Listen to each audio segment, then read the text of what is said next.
Hey guys, today I'm going to be building and testing a keychain sized alcohol stove. Here's the one I built yesterday. This is the one we'll be testing now that the JB Weld has had a chance to cure. Uh,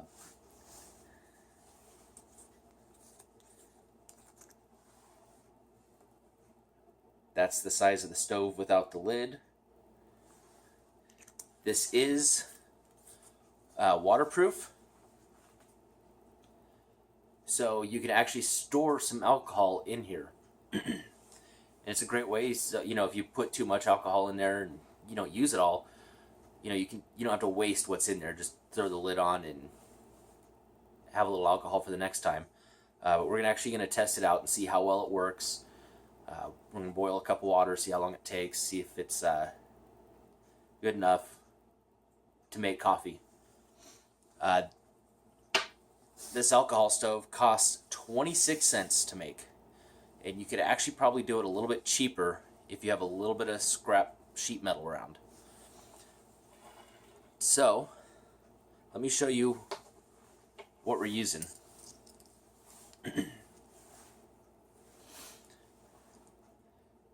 This is a cheap little aluminum flashlight. And by cheap, I mean free. This is a flashlight you get at Harbor Freight. If you get the mailers, a lot of the times you'll see coupons in there for these flashlights. If you spend so much money, you get a free pack of flashlights. I think it's a 2-pack. It might be a 3-pack. But basically, this didn't cost me anything. This is free because I had the coupon and I bought some stuff at Harbor Freight. We'll also need a quarter and a penny. And this is where you can do it for basically free with scrap metal. If you have some scrap sheet metal, cut it out to about the size of the quarter and the penny. And the only other thing we're going to use is JB Weld. So the first thing we want to do is pull out the battery pack of the flashlight.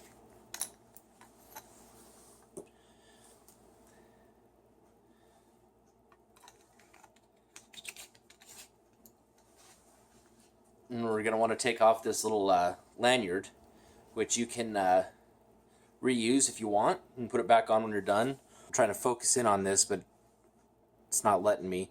Anyways, there's a hole drilled in the side of the end cap here, drilled at about a 45, so it comes out up here. You can put a key ring on there and attach this to your keys. So first thing we want to do is pull off this rubber piece, or the rubber button cap. And it comes out pretty good with a pair of pliers or vice grips like I'm using here. And then that'll leave you with the button and this little piece of plastic, and goes all the way through to the... So we need to pull that out. Doesn't matter if you break the plastic piece, as long as you don't damage the aluminum.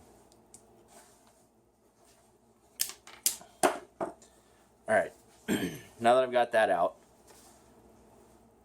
your cap should look just like this. And if you notice, there's a little O-ring there. Pull that off, which just comes right off, and save it for later. So I'm just going to put it in my pocket for right now.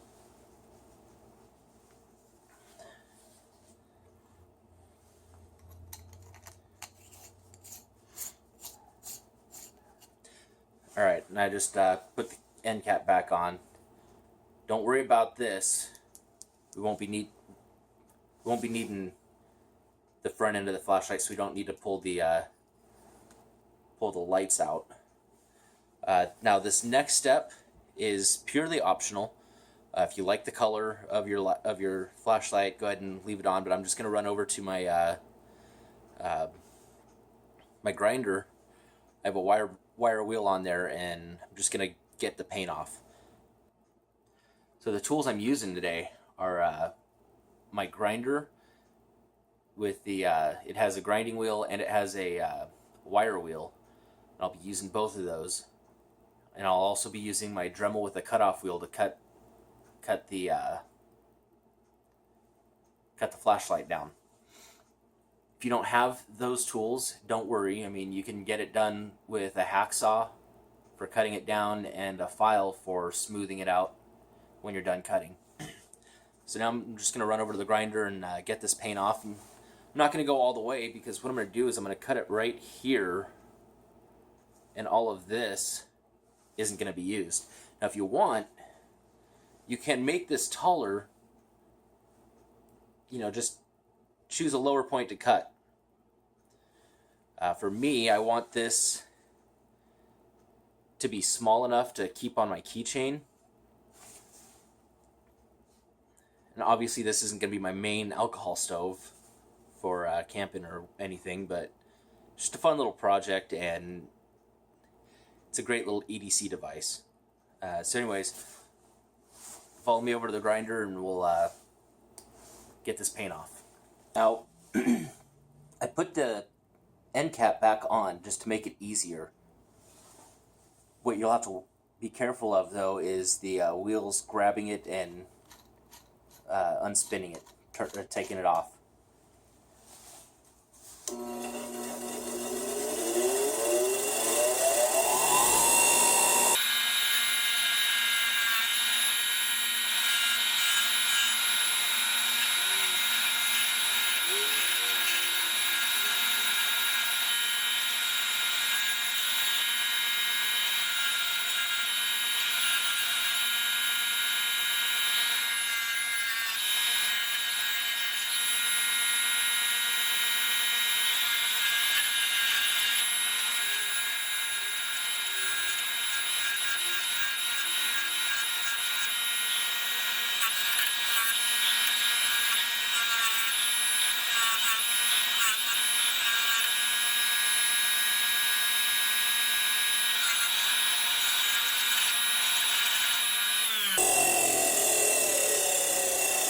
Alright, so after that step, and there's still, you can see there's still red on the inside. I'm not too worried about that. I went ahead and went down farther than where I want to cut. Just to make sure that, I got all the paint off that I wanted. So the next step is to go ahead and cut this where you want. Now, if you want a larger stove, something that's going to hold more liquid, you can definitely cut it down further. But for this one, I'm cutting it right here, right there where the it changes size.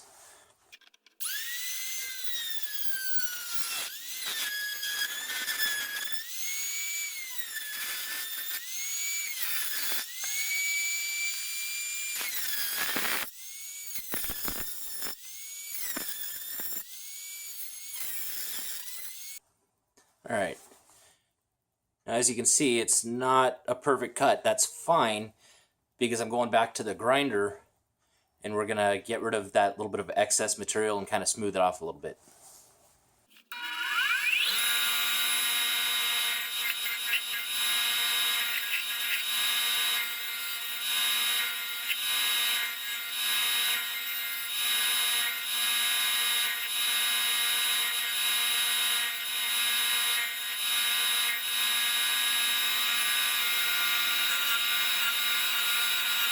Alright, so now we have it down to size. And actually, looks like the one I'm making is just a little bit bigger than the one I made yesterday. So, as you can see, I tried to make this as smooth and flat as possible. Don't worry too much if it's not perfect, because the JB Weld will fill in any gaps you end up having. And I went to the wire wheel and got rid of as much of the burr as I could. There's still some burrs on the inside, and you can just take some sandpaper and knock those out. Now that that O-ring we pulled off and put that back on, the main reason for pulling it off was just to not get metal shavings on it while cutting and grinding and all that good stuff. Just wanted to keep it nice and protected. Alright, so we now have a piece of aluminum, well, 2 pieces of aluminum with holes on both ends. So what we're going to do is where the penny comes in on your lid. There's a little ledge right here. The penny fits just about perfect on there. So we're going to take some JB Weld and fix that in place and make sure there are no holes. And the quarter on the bottom side of the stove itself, the part we cut, make sure it's the part that we cut and not the side with the threads. The quarter fits just about perfect on the bottom. And we're going to JB Weld the quarter on, again making sure that there are no holes and using the JB Weld to fill any holes that there may be, as well as to hold it on. And this is why it costs 26 cents. Again, if you have scrap metal laying around, and you can cut out circles of scrap sheet metal the right size, well then it's pretty much free.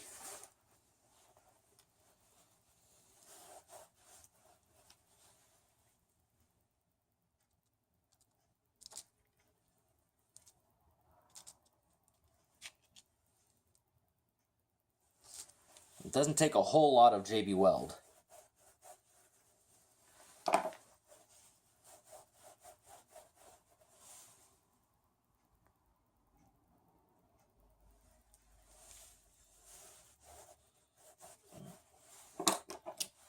Not quite even. There we go.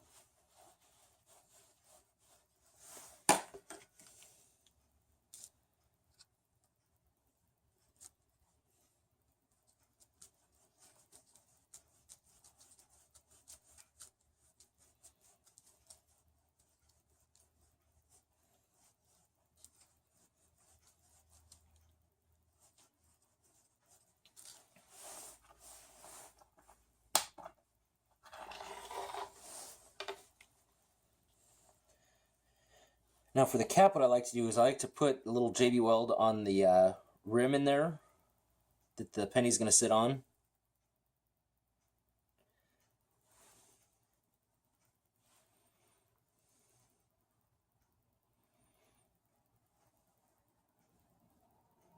And a toothpick works really good for getting this JB Weld on and for mixing the JB Weld up if you're doing just small batches.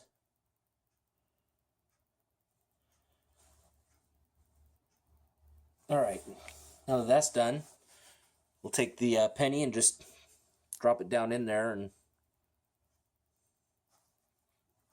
push it down.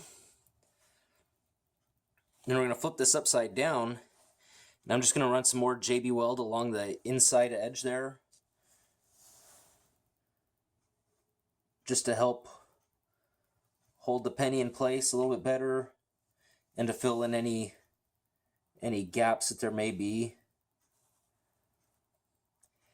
And if you wanted to, you could just fill this whole deal with JB Weld, but it's kind of a waste.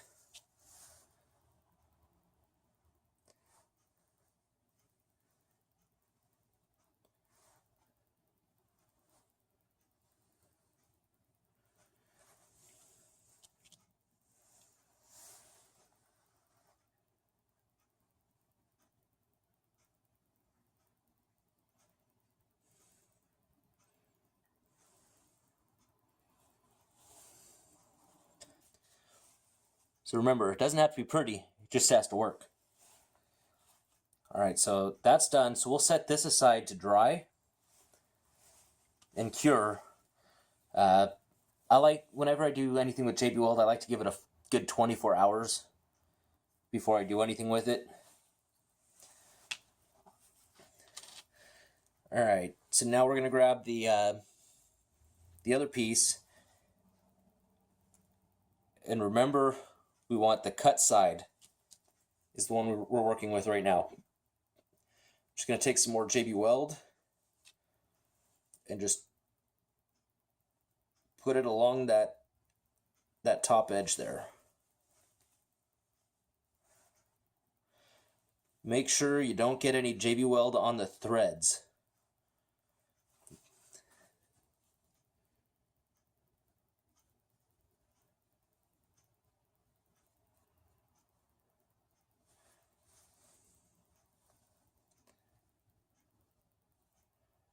Or if you do, make sure you get it off completely.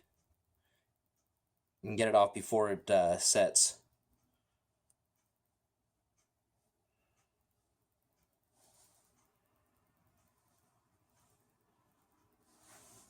All right, then we'll just take our quarter, set it right on top. Now the quarter isn't a perfect size match. So what I like to do is I like to take some more JB Weld and just run it along the edge of the quarter and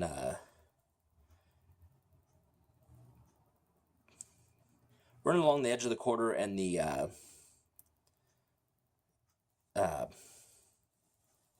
piece of flashlight.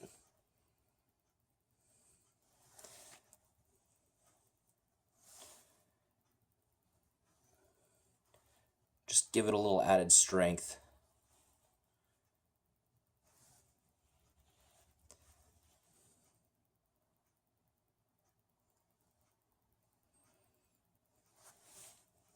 Now after doing this, you may have to recenter your quarter. That's fine, it's easy enough to do.